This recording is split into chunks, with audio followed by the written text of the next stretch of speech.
Hello and welcome. We are back once again. I'm Lady Madelyn Patterson with my co-host, Miss Vicki Merriweather. And we have a special guest, Mr. Jonathan, here with us today. Hi. Listen, we've been on this kick of wellness and health and getting our mind, body, and spirit together.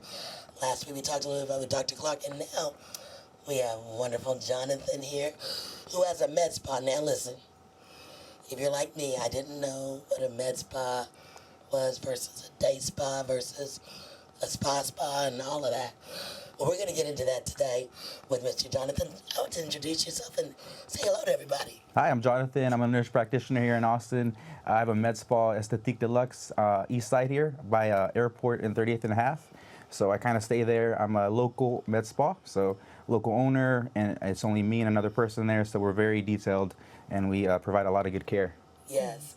Now, speaking of good care, Miss Vicki has firsthand knowledge Yes, I do. of Jonathan, and that's why he's here today, because of her testimony of what he's done. Vicki, just for just a few minutes, just talk a little bit about the results you've seen, and then Jonathan, we're going to get into what you're doing. All right. So when I first met Jonathan, I met him at Dr. Clark's office, Cheryl Clark's, and he was a nurse practitioner there. But you started doing the med spa stuff shortly after. Correct. And I was trying to do the weight loss thing, and they talked me into the B12, the skinny shots is what they call them.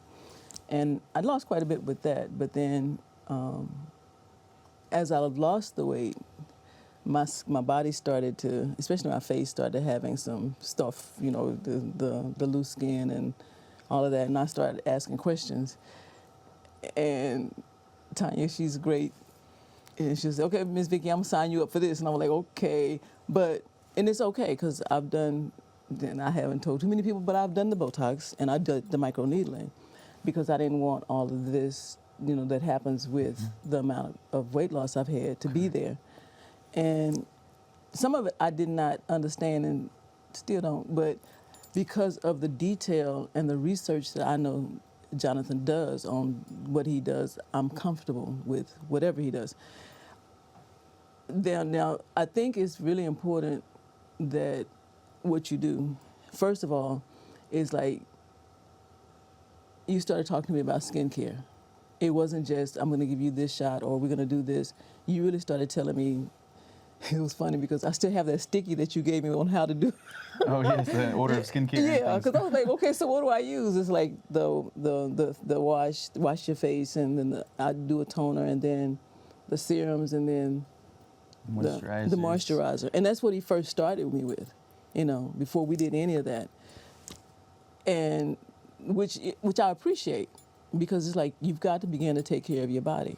Yeah, and it's interesting that you say that. Like, a lot of times we don't think about our face from a perspective of the steps it takes to keep this healthy. We think about our bodies and stuff, but not necessarily our face. So talk to us, Jonathan, about what you've seen and what kind of clients come to you, and what services, kind of things you do. Most definitely. So we have a variety of clients.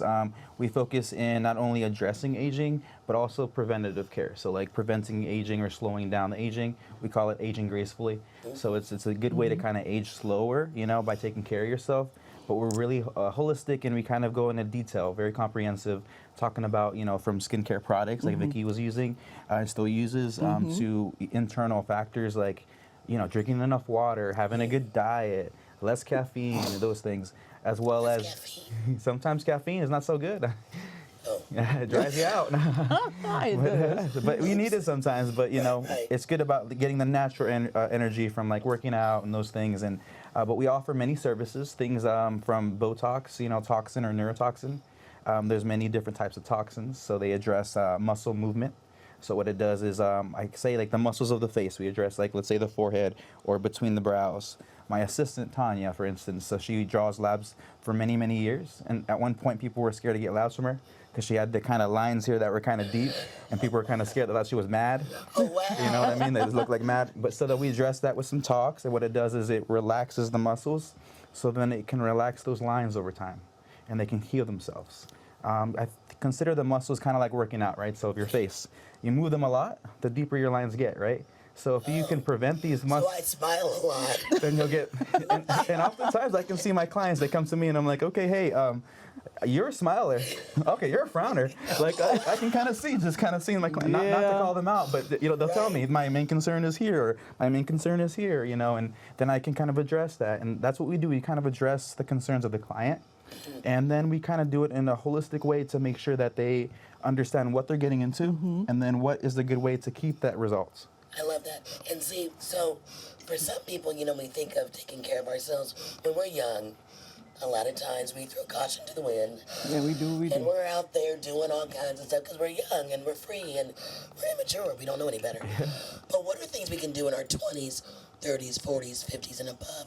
Kind of like each age group category. What are things that we can do in those groups? For sure. The first thing is sunscreen. So I talk about sunscreen with everyone pretty detailed, because if you think about the sun and its rays, it does attack our genes. So the genes of the skin cells, and it makes them turn over faster. And sometimes that we'll actually get wrinkles that way. It damages our cells. And, depending on our color of our skin, we can get damaged faster. Or if you have more pigment, then it's kind of slower, but still over time, it does cause damage. So I always say, as a younger age, always be on sunscreen. SPF 50, something that's a physical barrier. There's physical sunscreens, there's chemical types. I prefer the physical types because they just kind of cover like a barrier, versus chemical is made with chemicals. So then you absorb chemicals, and that's not so. But how do you know which one is which? Usually on the bottle or box, it'll say like physical or chemical. Oh, I didn't know that. Okay, so if it's, wait a minute. See, I look at sunscreen. 50, 75. Yeah, and you gotta be careful because some are chemical based that you can absorb and can cause bad things like toxins or not so good for you. So you gotta look for the types, and medical grade skincare is so important, even at the age of 20s, because you want to get on something that's medical grade, not just a Sephora thing that you're gonna get that may do something but not do anything. See, I did not know that. Like my primer has SPF, so you don't need sunscreen because you're using your primer for your makeup. And sometimes it doesn't have enough, or it's not the correct one, or it's a chemical that you're putting into your skin that can get absorbed, that can cause various problems. So is there something, so on the bottle it'll say, I'm like, oh my gosh, on the bottle it'll say medical, or it'll say? So usually you'll get only medical grade skincare from a provider, like me, a nurse practitioner, a doctor, and they'll have that because it needs a provider license to prescribe it, right? And they're medical grade because they've been tested by FDA. They address the areas it's supposed to, and there's a lot of studies they put into that, like millions of dollars to actually get these approved. So I say that's the way to do it, and go there, as opposed to getting something that's some person decided I'm getting create a skin line and just kind of release something and doesn't do fully what it's supposed to do, or protect you from factors of like toxins and things. So if I'm going to do the over-the-counter skincare, not counter skincare, but the sunscreen, Yeah. You said to look for chemical based versus. Usually on the back you can see if it's like a chemical based just by reading ingredients.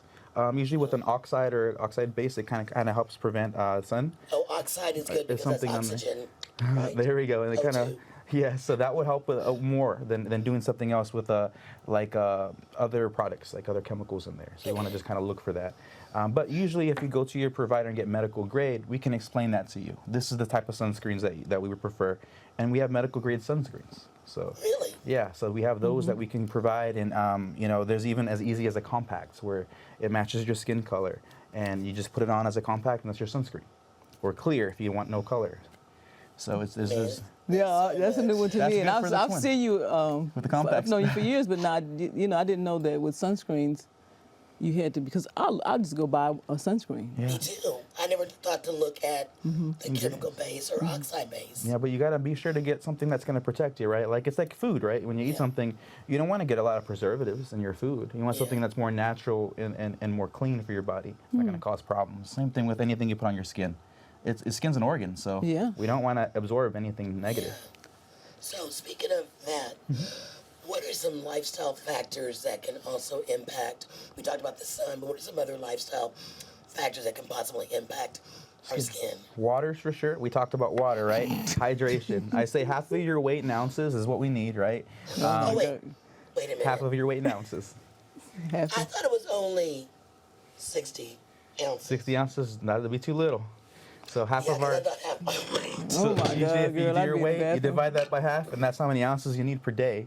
And then you also want to be assured that, 1 cup of coffee is negative 2 cups of water. So Wait, what? if you think about that, 1 cup of coffee is dehydrating you. So it's negative 2 cups of water. So then you start with 1 cup, you're already negative 2 cups for the day, before you even get your water in. So it's got to get that water plus what you lost. That's why I say caffeine. Even though It's some not things good have for you. caffeine, but you just got to balance it. You can have it if you want it. It's not good for you, but you got to balance it. Well, And I have gotta extra drink 2 extra cups of water to make up for that. to make up for my Correct. 1 cup. And then you start at zero. Lord. So that's why it's important, and skin is like hydrating, right? We have a lot of water that we have in our skin. So think about like skin or leather in general. If it's really dry, it's not going to look so good, right? Yeah, that's what I'm thinking. I'm trying to say, Yeah, like if it's real oiled and real taken care of, it's going to look plump, it's going to look nice. It won't look so dry. And that's from the internal. I'm still on my 1 cup of coffee. That set me back. I'm sorry, set you back 2 that morning. cups. It's like you already started negative. And Let's make up. It was crazy. So I learned from Dr. Clark before I get out of the bed, drink a bottle of water. Yeah. Well, I do that, but then I get a cup of coffee. So that just negated You just canceled it out. that bottle of water. It's amazing. That is amazing to me. Yeah, then that food is important what you intake too, what we intake. So salts, right? Like we're gonna retain some water if we have too much salts and dry ourselves sometimes too, or have issues with bad foods that make us more tired, that things of that sort. We need to look at the internal factors and then see what we can do to make ourselves feel whole again, like energized naturally. And so I don't wake up tired, which I do some days. Number one, I know it was the water. Yeah. And getting my sleep, because sleep hygiene is important, like 7 to 9 hours per night. And I don't know who I was talking to, one of my other physicians, and she was saying, and I've read this, and I know it, everything has to regenerate while you sleep. Correct. And so if you're not getting, and you have to go through those stages of sleep. Otherwise, whatever you're doing is not going to matter. And it's crazy because we're such a medicine-based society that we think we can combat things with that, but it doesn't matter what I'm taking if I'm not doing the water, And the sleep, and exercise. Yeah. And when you say medicine, I have a wellness clinic within there as well. So we always strive to kind of stay away from medicine. I don't know if Dr. Clark, when she talked to you guys about medicine, we work very similar together, or in general. So we stay away from the meds because, one med can cause a side effect for this. Well, then you're going to need another med for that side effect, and it's going to keep going. Yeah. And then all of a sudden you have a polypharmacy in your house and your cabinet's full of meds. And it's always best to kind of work with patients or clients in general and just, hey, what can we do to get you off some of these meds? Yes. How can we taper off little by little and do it naturally? And there's patients of mine in the past that were diabetic on diabetes meds, and I said, the ball's in your court. What can you do now? So do it for me. They come back, they lowered it naturally. Then I cut some meds off. Then eventually got them off meds. And it's amazing when people actually do what they're supposed to do, right? And actually follow through versus come back and like, oh, I'm going to be on a med still. Yeah. But if they really want to be off that med, you can do it. It's possible. It is. You just got to put the effort. And you need the information. Correct. Right? And the education, yeah. And education. So, Jonathan, tell us what got you into doing all this. I just see this passion is just coming out of you. But what got you into this space and all these things? Definitely, we've always been involved in healthcare. I started off as a nurse aide, working in nursing homes, helping elderly, Alzheimer's units. Became an RN, a nurse, worked in nursing home still. And I've always had a lingering to help people in general. So getting into family practice with Dr. Clark, then I get to see the different type of patients, variety of different meds, different things of sort. And then I can understand, the struggles out there. Because there's a lot of people struggling with either lack of knowledge or just thinking meds are the cure, like we were saying, But there's ways to educate. And I love to educate and make sure people are aware that, hey, this is what you need to do in order to do better for yourself. Yeah. Because if you don't know those things, then how are you going to do it? Yeah, and I Yeah, like that's true.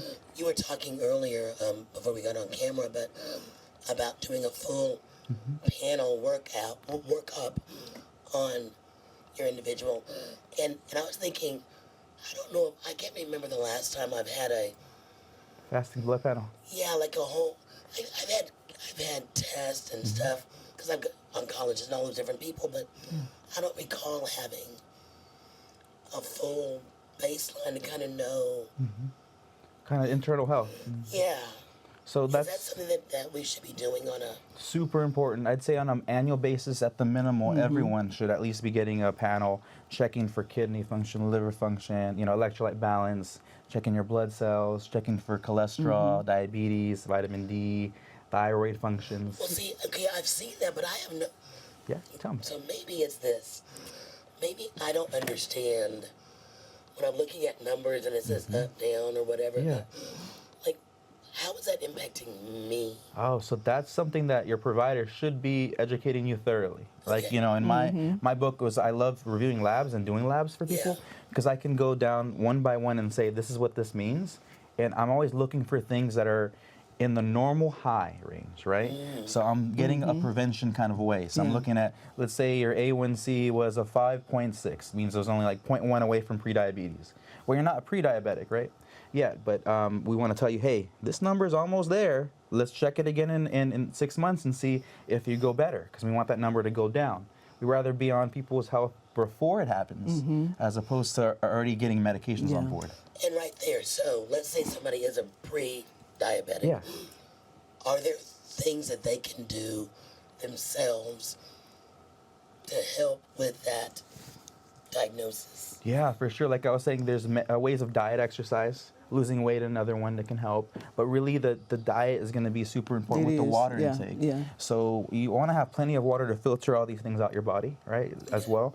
But also the diet needs to be on point, and making sure you're avoiding the sugars, the carbs. You're leaning towards more of proteins, less of the fatty things if it's cholesterol, but also with diabetes will help.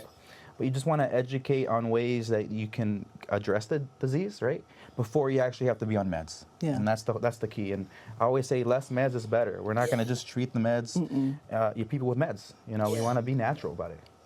So, Yeah, that's true. so it sounds like She got questions over there. It's okay. Look at yes, your I answer. do. So it sounds like these are some key essential steps that everybody needs to be taking. Yes, it is. So drink water, which is half of your body weight in ounces. Correct. 7 to 9 hours Of sleep. Yes. like, every day Correct. Every night. at once. Yeah, not breaking them up and full sleep, getting all your REMs. See, that's my. I wake up in the middle of the night, so I got to figure out how to. The sleep hygiene. Yeah, sleep hygiene, your routine, what you can do to prevent that happening. There's factors that's bothering you. So Yeah, I need to think on, Evaluate. think on that. Oh, And and then that's a closer. good thing. I think there are sounds sometimes. When I had trouble sleeping, number one, it was turning on. Oh, like those soundscapes. Yes. Oh yes. My partner actually does that Yeah, recently. So yes. he was having trouble sleeping for a while. Does that? He does rain noises. He does a blindfold now because we have like big windows. You can see the outside lights and See that? flashing. Yeah, for me, I've got to do that. Got to be blackout curtains or something to help, and then just the sound. iPad. I have a weighted eye. A mask kind of thing. Yeah. That's good. And so those things help, and especially when I was having a really difficult time sleeping, and I forget what it is that it's a certain sound, it's the frequencies. Yes. Listen to certain frequencies. Like a white noise frequencies. Oh, yeah, I've heard of that. Yeah, so those kinds of things, turning off the TV, which I'm bad about, and watching TV right before you go to sleep. What are you doing right before you go to sleep? Correct. So are you stimulating your mind? I always say, don't be watching TV before you go to bed. But you know what's so crazy? If I lay in the bed and I turn the TV on, within 2 minutes, I'm out. I can be out. Yeah. Yeah. But then I don't stay asleep. Exactly. problem. Your mind's still working. You're like Yeah, keeping yourself so- kind of triggered. Yeah, so I got to figure out how to Yeah. do that transition of Turn the TV off. TV off. But then I'm sitting like this going, okay. And put on some of the The sounds. sounds, yeah, closing your eyes. Because count. you know what you're doing with your brain when you do Yeah. that? Okay, and I know, see, this kind of conversations we do when you're, like Jonathan said, you're stimulating your mind. And for me, if I'm watching TV or if I leave the TV on, because sometimes I'll fall asleep with the TV on, my brain, I can tell what's going on. My brain is moving, and it's whatever I've watched is playing in my head.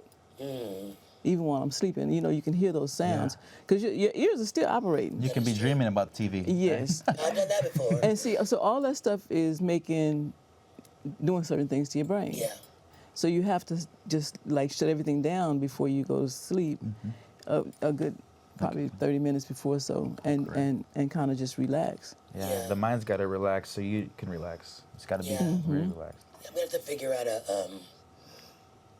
what to do in that moment. You know, it's just like research. It's trial and error too. You know, you just try things and see what works, what doesn't work, and you just keep kind of writing things down and understanding yourself more. Yeah. Because it's just all about self-reflection. Well, you know, that's a good point, because really, even with all of the recommendations and pills or whatever, you should know your own body. Correct. Yes. That's what I always listen to when I see patients. I listen to what they tell me. You know, it's not just, oh, I think it's this right away. I listen because the details of what they say are more than I can infer, right? Yeah. They're going to tell me how they feel, and your body tells you what it needs, oftentimes. Often. Yeah, that's the truth. And again, that's one reason, like I say, when I go to East, when I see either one of you, and I trust what you do, because I know holistically that's what you're going to do, including with the skin. Yes, the skin. Correct. And so I'm real conscious of that, because I'm not like I said, I'm not a big makeup wearer. And it's not because I don't like it, because my daughter is, and I taught her how to do it. She expanded on it, of course, but it's not something I'm going to consciously do every day. Yeah. And so it's like, okay, so you're going to do this, or you're going to make your skin look good. Right. Because, and then the other piece of it is, for me, is, you know, you see people when they put the makeup on. Yeah. And I didn't want to be one of the people that, as I got older, in order to, I guess, not look as old, I'm putting on more layers, because how many of us for real take that stuff off at night? That's a mess. Yeah, sometimes it's a lot of work. and we don't. It's a lot of work. And there are moments I'm like, Lord, why did I put this on today? I'm so just want to sleep. I don't want to go to sleep. And see, I my routine. Exactly. And so I was reading somewhere today, and I was like, I didn't even just double. And Sid taught me the double cleanse. I'm like, double clean? What do you mean double clean? Yeah. What double clean? Double cleanse, there's a cleanser, and then you cleanse twice. You know, it's like one's like an oil base, you take off the makeup, and the next one you take off with actual soap, and then double cleanse. Especially if you wear makeup. Especially, because you might not get it all, right? You can leave some behind, and that absorbs. Then your pillow's looking a little funny. Yeah, yeah. Lord, okay. See, every time we do this, I'm learning something new. I'm learning. I gotta do a double cleanse. My daughter probably told me this. She probably did. She probably did. And I just didn't want to believe her. So, speaking of which, what are some myths or misconceptions that you can clear up about aesthetic care, maybe? Yep. Okay, I can see that for sure. So people, you know, we're always scared of Botox. And people are always like, okay, Botox, or you can say neurotoxin. Neurotoxin is a general word for Botox. Because there's Botox, Dysport, Daxify, there's Jeuveau. There's many types of toxins that can be used the same way to help that muscle I was talking about earlier, you know, to relax. People think, oh, I'm going to do Botox and I'm going to have big old lips, or I'm going to have a big old cheeks. Well, Botox or Tox itself, it relaxes the muscle. So you're going to look yourself just not moving as hard and not having those lines as deep. So that's the misconception I see. A lot of people think, I need Botox in my lips to make them bigger. It doesn't do that. It relaxes the muscle. So it just temporarily relaxes for about 3 to 5 months, depending on the product. And then you just do touch-ups like you do your hair. You know, every 3 months, every 4 months, you touch it up and you take care of it. Interesting. So, I'm going to ask this question. I think I know what it is. Tell me. A BBL. BBL. So that's more of a surgical procedure, right? And that's a Brazilian butt lift is what it's called. Oh, that's what it's BBL, called. yeah. That's what that is. What they often do is liposuction. I don't do any surgeries because I'm not a surgeon, but they liposuction, often filter out this fat, and then they inject it into the butt. And so your own fat, and that's what the BBL is. So they kind of inject it into the area they need to make more plump and make it bigger. And you can, well, it's not one of my favorite things. But I was going to ask the question because I know a lot of people with the misconceptions of the Botox and stuff have issues with, is this something that's healthy? Is it okay? The amounts and the way it's been FDA, FDA cleared and understood, it is safe. It's safe because it comes out the body naturally. It's only targeting that area. We're not putting more toxin that we need. You know what I mean? We're not overdoing you. We're not giving you more. And it's in order to overdose someone on some kind of toxin of that sort, you have to put massive amounts to have someone sick. Yeah. It is just it's something that's just a localized and it's in the area, the region. So, Botox is. So what is it when people say they look like this? Like surprise? Yeah, like is that the Botox? Is that too like they? So maybe too heavy of the Botox heavy. sometimes. It depends on your injector. Okay. I'm always like, if you come to me as a client, I start with you off with some baby steps, I say. You know, it's always baby step in everything I do because my clients are my walking representation of my business. Yeah. So I don't want people looking surprised or not liking the experience the first time, right? You got to start slow. Let's do a little units here. 2 weeks later, let's come back, see how you liked it. If you want to add more, we'll add more. Okay. Then we know your dosing because every person's different. Oh, so it's a gradual kind of. It can be a gradual, I guess, process or procedure. For me and my business, it is. It's gradual. It's baby stepping. For people that maybe have this injection for many years and already know the results and know how they like to feel or know what it feels like to have toxin, then I already can inject them at regular dosing and all those things and address it. But oftentimes when they're surprised, it's just because they put too much toxin kind of in the lower area. I mean, you have to know the anatomy. So the face muscles do different things. So like if you do a lot of injections on the top, you're going to have lower brows like caveman. But if you do a lot more here, you're going to raise some brows. You know, you got to balance it nice and easily for the person and cater it to their looks, right? Because some people have one brow that's naturally higher. So I got to do a little bit, maybe less on that side and kind of balance them out. So it just seems like this has evolved through many years because I think initially when I would hear people about having Botox, the women with their faces were so straight and they didn't have any lines at all. They looked like a ceramic doll. Like too Frozen, right? Yeah. Like Frozen. Is what Right, like Frozen, like a few years, many years ago. Do you remember those coming up? But you ain't got to worry there with Mr. Jonathan here. We've evolved in 2024. So we're going to take a quick break. And on the other side of the break, we'll come back with some more conversations with Jonathan. See you guys in a minute. Yeah.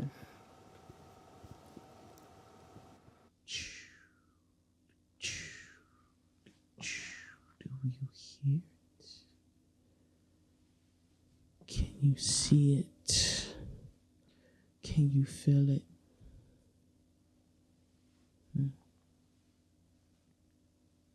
Guess what today is?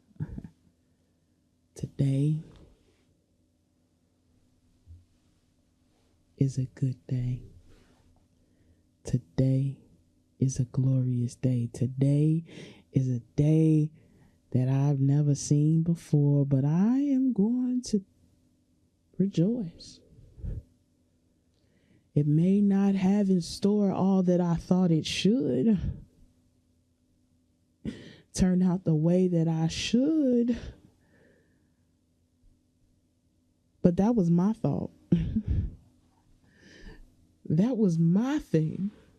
But let me tell you, I don't know a thing.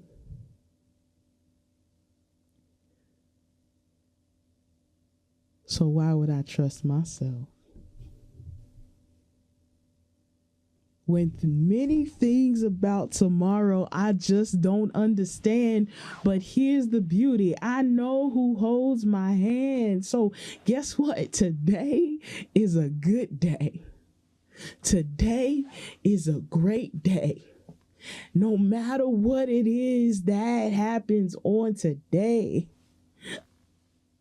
I stand on. All things work. I walk in. That sets your affections on the things above.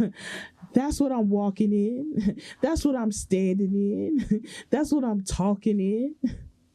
That's what I'm moving in. That's what I have the essence in.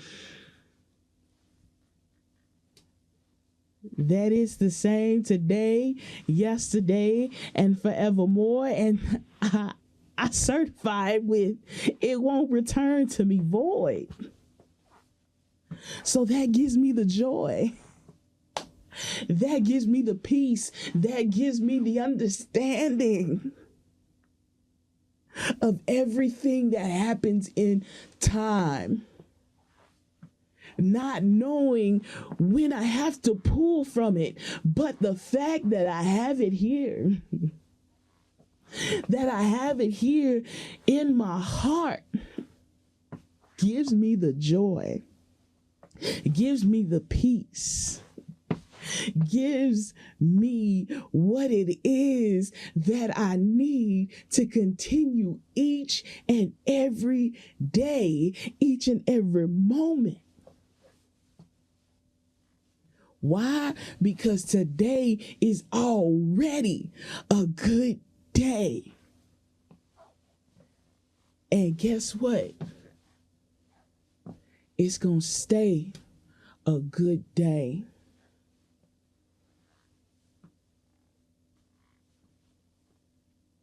Tragedy can strike at any hand. Tragedy can strike at any moment. But when we take the time to rest and hide it in our heart, that's the word of Jesus Christ. When we hide it in our heart, meditate on it day and night. Man, when tragedy comes, man, we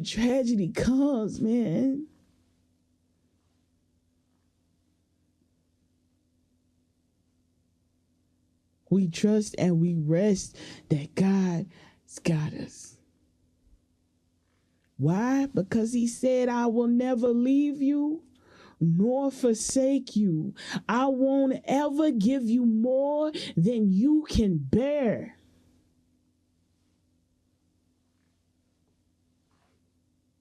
So,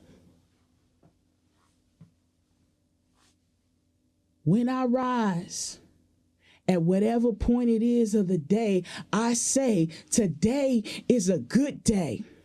Today is a great day, and I'm going to walk in the joy of the Lord. What you going to do about it? You going to walk with me so that way we can walk together? Walk. Walk.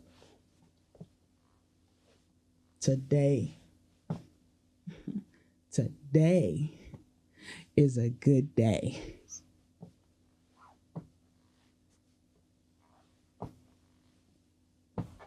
Yeah. I love our Jovette moments. Absolutely. I love. And she said the key word, Walk. Lord. So we're going to try to do some walking In the morning.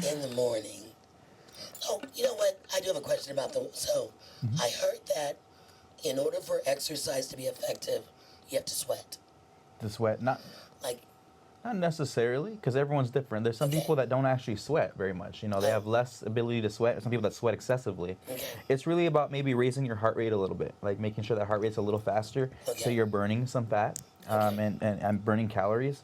But I always say activity-wise, in general, is going to be at least more than your normal. I have many patients come to me and say, oh, at my job, I walk all the time.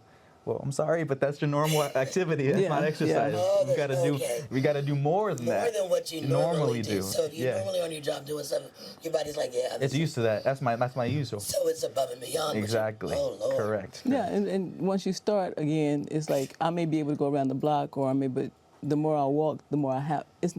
I don't want to say I have to, but my body begins to say you can do more, and it's always that idea I can do more. I don't know if it's a question or just a thought, is that, again, we have this misconception that, aging gracefully means that I don't do anything. I just let nature take its course. And sometimes, especially when I look at my past, it's like, did I use sunscreen? And no, I'm thankful because my great aunt had had skin cancer. And so now I use, for the most part, sunscreen. Now I know to get a certain type of sunscreen. Yeah. But, we have these ideas that I don't have to do the Botox, the microneedling, and all that kind of stuff. And no, you don't have to. No. But for me, it was like, what do I want to achieve with my life? Correct. You know, and it's always, I have things to do, people to see, and places to go. Amen to that. And I don't want to just step out any kind of way. Absolutely. You know, and I want to feel good. Correct. And that's a mind thing. It's not just about how you look. If I'm not feeling good about myself, then I'm not going to Portray that in the world. no. Yeah. And I need, and especially as in my field, the work that I do, I want to feel good. Yeah. But that's more than just waking up, going to going to a med spa, letting them do whatever they do, and it's internal. Correct. Yeah. Correct. It's a lot. It's the work that I do to make myself feel better. And come this, I always get energized when I come to your office. It's like, all right, y'all gonna make me do some stuff, you know. And they are very encouraging because I don't live that far from you guys. It's like, Miss Vicki, did you walk up here today? No. Did you drink your water? No. We don't mean to call you out, but They do. They're constant with that, you know, and that's why I come out. I trust doing what you do. Yeah. But, and I think Madelyn asked, how did you end up getting into that area, the med spa stuff? The med spa. So, I mean, it's really about your your self-esteem and how you feel about yourself, right? If you don't feel that you look a certain way, or you don't feel that you look like you used to, or don't feel as vibrant, we're here to help. We're here to make you feel good internally. And it's really about treating yourself. I tell my clients, this is a treat for yourself. You work so hard. You do a lot of things for your home, your family, your et cetera. It's time to do something for yourself, to treat yourself, to make yourself feel good. Because, that'll impact you quite a bit, like Vicki was saying. It's going to make you get energy. It's going to make you feel, I can go out today. I feel good. I'm going to go hang out with these people and go do these things. I'm not going to just stay home and cook and do laundry, You want to, it makes you feel energized. And it's about, treating yourself, truly. Yeah, I like that you said about treating yourself, because I think many times we tend to take care of everybody else. Yeah. Correct. And we put ourselves on the back burner. It's like, I'll get that done.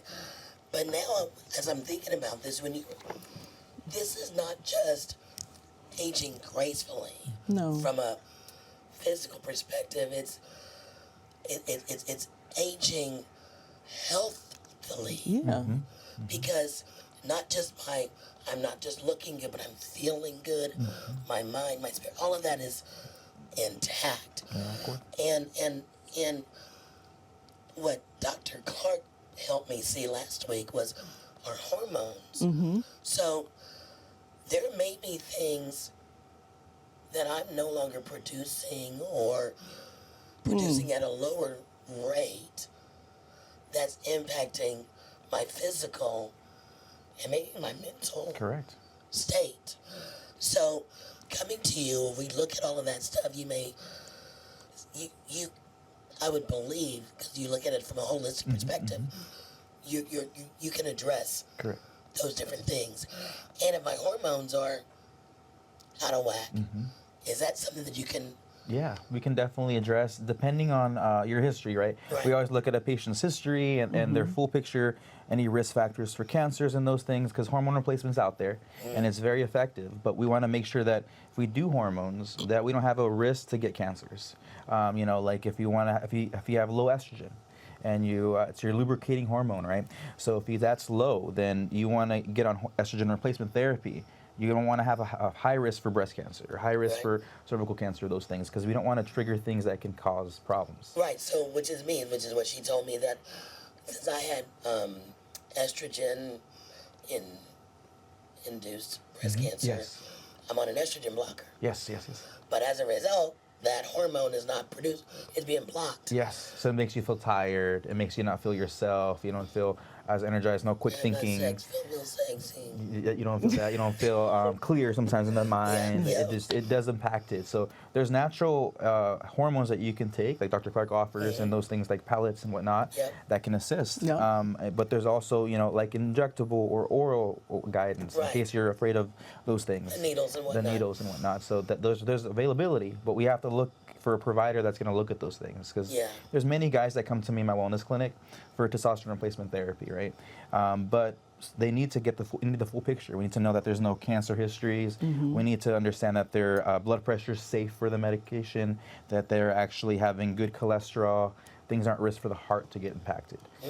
But some places out there, they just want to make a buck, right? So they'll go to a men's clinic, and all of a sudden they get them on testosterone, and their blood pressure's through the roof, Yeah. and then they end up with a clot in their leg. And you're like, okay, well, that's not thorough care. You want someone who's truly going to look at your picture and say, hey, you need these things, but let's be cautious. Yeah. Let's introduce these little by little to see how your body reacts. Let's not have an issue. You know, we don't want to make problems. Exactly. And so, how late is too late for somebody to come and see you and say, help me? I would say it's never too late, for sure. You know, you always want to be on top of these things, and you know, there's never too late to change your lifestyle. No. Never too late. Like, you can always teach an old dog new tricks. You know what I mean? You can always teach someone some tricks and to learn things and to how to take care of themselves. Now, sometimes as we get older, we get a little resistant to change. That's the hard part. Yeah. But, you know, just introducing and educating sometimes opens your eyes to say, okay, I need to do these things because that'll be better for me in the long run. Because people want to see their grandchildren and be able to travel and do things actively. Exactly. So you talked about we talked about the Botox and microneedling. Yeah. Yeah, let's talk about the microneedling. Yeah. So and talk about how the collagen is, the importance of collagen to our skin and stuff like that. Go ahead. Yeah. As we age, we lose collagen, right? Yeah, I learned that. I just learned that. We do. We also lose growth hormone as well. So as we get to the age of like late 20s to 30s, our growth hormone is lessened. So that makes us also not grow enough things fast enough. And then as we lose collagen too, we need to stimulate collagen. So we were talking about microneedling or the Morpheus 8, which we offer. It's a microneedling device that has radio frequency on the tips. So once it enters the skin, we set the settings for this ball of radio frequency heat, and it melts either fat in the area or a different tissue area. So it helps create the collagen growth. So it causes induced damages that controlled, and then that damage is then repaired on its own, causing creation of new collagen. So then it gets things tighter, builds it more firm, and it helps address areas. So, you know, a good area to address is like a submental region. Right here. I have many treatments here. Everything that I offer, I try, because I say, hey, I need to tell them the experience and say, hey, this is how I experienced. This is my recovery. This is what I felt. Even though I may have not needed it, I was like, I need to try these things because I need to preach, you know, exactly what I do and how it goes. And so underneath the chin, I had a little double chin for a while. Did that treatment, and it just tightened things up. So it just does it over time, and just with the treatments and learning on how to make pain under controlled and whatnot. So it's very, very helpful. Yeah, I did stimulate. it. It is crazy, because again I had a significant amount of weight loss, and so I was concerned about that area, and so I asked and got it done. And afterwards, I was like, oh, so this deals with the collagen. Like it does, yes. But you know, those are things that we don't understand that are important to us. Having that collagen. Correct. And having a provider that knows, you know, what depth to go with these needles. Yes, most and definitely. how to set the settings so you're not burning someone or having adverse reactions is super important. And so there's, how does someone know when to see a dermatologist versus an esthetician? Esthetician. So if it's dermatology, we're looking at more of like skin diseases and things of that sort, I would say. So Like acne? Is that like acne can be one if it's like hormonal or something that I can't treat, you know, that needs more prescriptive or they need more experience. If it's going to be things like high risk for history of skin cancers, they need to go moles, abnormal skin lesions, go to dermatology, not to your med spa, because we're not there for our job to help treat those things. We want to help with the, not enhancements, but just helping with your appearance, but collagen growing, taking away the wrinkles, those things we address, but not more of diagnostic. Not diagnostic. That's a good distinction, because again, that word med, there's an aspect of the medical spa that's not, for lack of a better word, if a med spa technician, if somebody comes in, you would think they would say, oh, this service you really wouldn't benefit from. You really need to see Yes. this type of person. Correct, right? correct. And we do that if we need to refer over. Yeah. Like, let's say that for Morpheus 8, for instance, we combine that a lot with weight loss with my wellness clinic. People get on the Ozempic or the tirzepatides, and they lose quite a bit of weight fast. Then their skin gets looser. They have Ozempic face and whatnot. And those, like the Morpheus 8, can help build that collagen. So things go hand in hand that we can kind of transition them over and give them recommendations. But if they lose so much weight, like too much weight, too fast, they could have some loose skin that can't be treated with the machines I have. So I'm not going to say, let's do this and get you bad results. Let's go to a surgeon that can maybe do that and help you out. Yeah. But we have to be open and real and educate, and I want the patient or clients to be happy in general. I want their results is what I want to as a goal. Yes. We look at goal outcomes. We want to make sure they reach their goal. I'm not going to get them on a procedure that I know won't affect them. So what are some questions that somebody should ask when they come? Because, like, you are extremely thorough, and I love that. Vic, yeah. Yeah, he is. Because when Extremely I first saw, it was like a year ago maybe that I came. Well, it was when I started looking at all that you do, and I was like, okay, so this is what I want when I lose the weight. And Dr. Clark was real clear. No, you will not do surgery. She was adamant, but you can talk to Jonathan about this. Yeah. And I said, well, not until I start working out like I need to. Then we'll talk about it. And I did talk. We talked about it. And so he built a folder, built a program for me. Plan. Yeah, and that's what's like. So like, we were very blessed with Dr. Clark and Jonathan.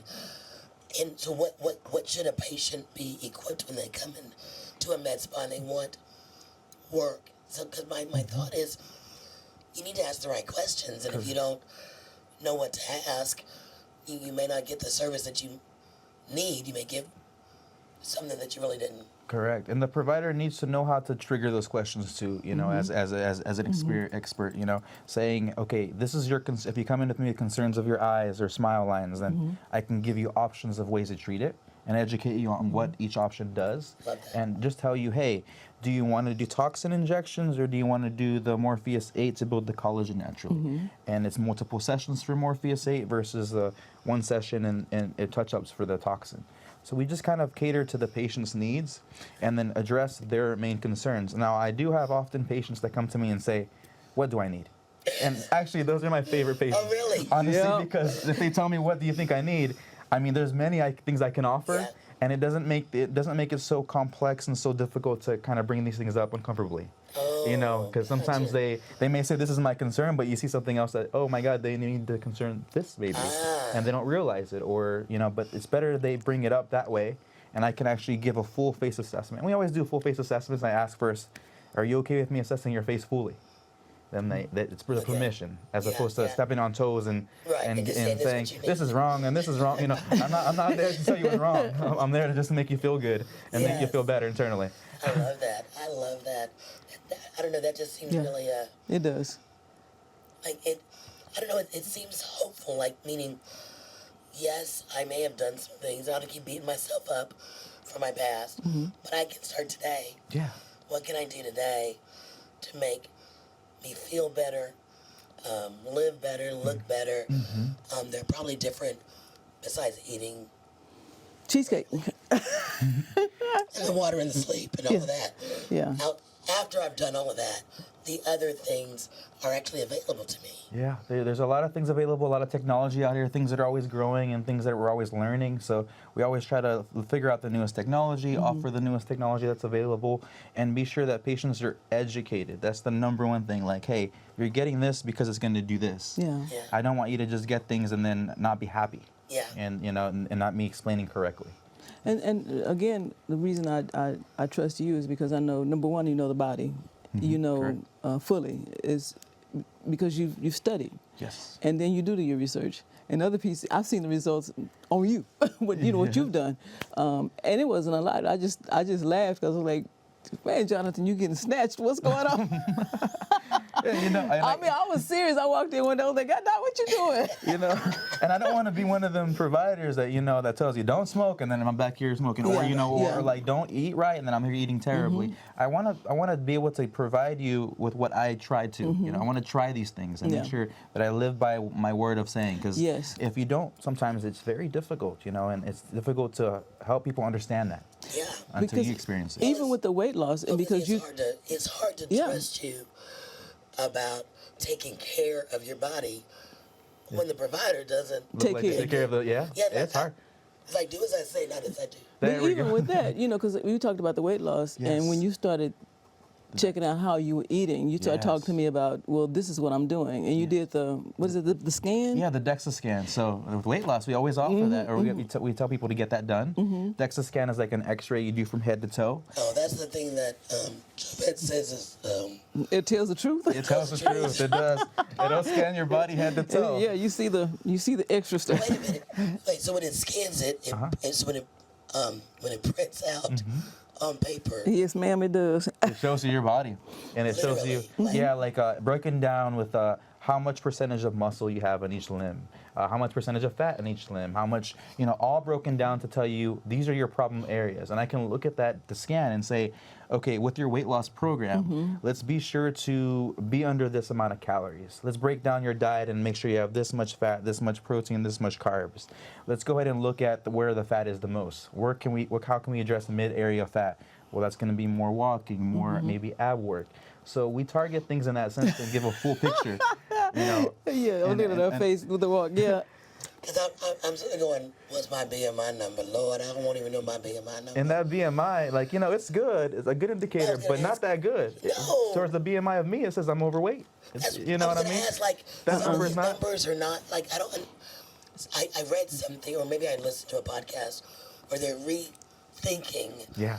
the BMI because It's it's not reflective accurately of what really where people are. Correct, because if you look at muscle versus fat, right, and you look at a scale, I always said to weight management patients, that scale tells you something, but not much. It's just saying some number because it's not going to tell you that you burned fat and you gained muscle. Muscle weighs more than fat. So if you end up staying the same weight, but your pants are fitting better, that's an indication that you're actually losing fat and you're gaining some muscle and getting leaner. But those scans come in handy because then we can compare.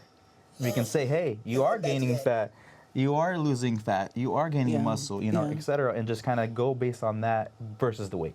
Now, what is that called again? DEXA scan. DEXA scan. It also DEXA. helps because if you start to lose weight and you don't do the work that you need to do, then you'll lose muscle. Correct. that's Especially with them shots, you'll lose quite a bit. Yeah. People are losing muscle. And see, I've been blessed Because they're not exercising. exactly. They're losing the weight, But they're then not gaining muscle. Yeah, they're Yes. losing muscle and they're losing a little fat too. But that's why I said it's so important to get that baseline scan so we can make sure you're on the right track to have longevity. We don't want you to be frail and old, and not be able to walk and do things. You want to have that muscle growth, that leanness. And so I've been good. Even with the weight loss, I've lost like 0.05 of muscle. That's it. That's not much. No. That's good. You're pretty stable. Yeah. That's because you're exercising. Yeah, that's part of it. But those hormone levels that we talked about last week, that too. Yeah. Too. She got them addressed with Dr. Beck. And what I was going to say is even going to see you Hormones or affect doing muscle. and talking to her and the things that I do. Yeah, no, if you don't know, I do kind of like to shop, but it's amazing to me what we'll spend our money on. And so, I had to make that assessment. Am I going to spend my money here or am I going to spend it here? And we're so quick, but these treatments that we're talking about are not cheap. But ask yourself, I asked myself, am I going to go spend $50 at a restaurant to eat? Don't want to look good. Yes. Don't want to feel good. Exactly. And even with the heart hospital, like I said, I shouldn't. Where I go, I track my weight because of my father's issues. They don't recommend I go out to eat that often. Really? No, I should. Eating out, the food the way it's cooked is not healthy. No. And so, if you want to control what you eat, and especially your weight, you want to make sure you're eating from home. Correct. You know what ingredients are in there, right? Yeah, you know what oils you put. That's Exactly. true. Okay, And that so, perspective. but think about how much we spend eating fast foods or eating at restaurants. I know what I spend on shoes. and I look in my closet. Do I need another pair of shoes? I know what I look. I'm looking in my closet. I need clothes sometimes, basic because I lost so much weight. Right. But how much do we really need? What are we spending? What are we spending our money on? Correct. Yeah, as you were talking, I was thinking about that too, thinking, well, and it went back to what Jonathan said about investing in yourself. Exactly. Exactly. Like literally, I want to live a long life healthily. And you want to look good. And I want to look good. Yes, ma'am. But in order to do that, I do have to sacrifice some of the maybe eating out, maybe some of the extra stuff. Like that Starbucks coffee that we don't need because it dehydrates us. No, that's Starbucks coffee. Now we're calling each other out. No. She's right there. But it's true. It's like, now I gotta either drink more water if I want to keep that coffee. See, it's education. Yeah, but by educating someone to know that, they wouldn't Yes. think that. They think it's just coffee. Yeah. You know, it's just energy. And I didn't realize Yeah. it takes away, the Dehydration. negates the water. The diuretic. Exactly. Yeah, so it's like, Yeah. so, but that. So I'm thinking I'm grateful that we're having these conversations because I really believe that this information is important. Yes, it is. Especially in our communities. Especially the BIPOC community does not, we don't get that information about how do we take care of this body. Yeah. And then also some things that are available to us. And I'm just grateful that this is here, and I'm thinking, okay, And I I want want to get done. Yeah, it's not because it's affordable. What I'm saying is Yes. the treatments are affordable, but you have to look at what am I doing? How am I- Prioritizing, right? Exactly. And so that word right there, prioritizing. And I was we talk about restaurant foods, and I was reading somewhere, and I'm like, I'm gonna have to study this a little bit more. The oils that they cook the food in at restaurants, and I think they were saying seed oils are not good for us. Wait a minute, like sunflower, Yes, ma'am. that's not good for you. It's not. Peanut oil is not good. No. Wait a minute, I'm about to fry a turkey with peanut oil for Thanksgiving. I'm It's not as healthy, though. It's not as That's the thing. healthy. I mean, you can always have things occasionally. I always say that, don't deprive yourself something good occasionally, but don't live your life based on those things you need to every day. So is it good? So what are the good oils then? I said I'm gonna have olive oil. Olive oil is very good. Okay. There's another one. Avocado oil can be very Avocado good. oil, yeah. Coconut oil is okay. Exactly. Well, some of the natural oils. You don't want to stay away from corn oil. Yeah. Those things, those things are kind of not so good for you with the fats. And there's types of oil, even like she was saying, for those restaurants, you don't know what they're cooking. Yeah. And so even with that, growing up, I thought margarine was better for you than butter. Yeah. No. No, the butter's butter better. is Natural better for you. Because somebody said it to me one day, if you're using margarine, there's a plastic derivative in your margarine. I was like, okay. It's a chemically made butterish. It's like a fake butter. Wait a minute. And those things cause problems. Margarine is a fake butter. Girl, yeah. Yeah, I read somewhere this man was explaining how it was made, and I was like,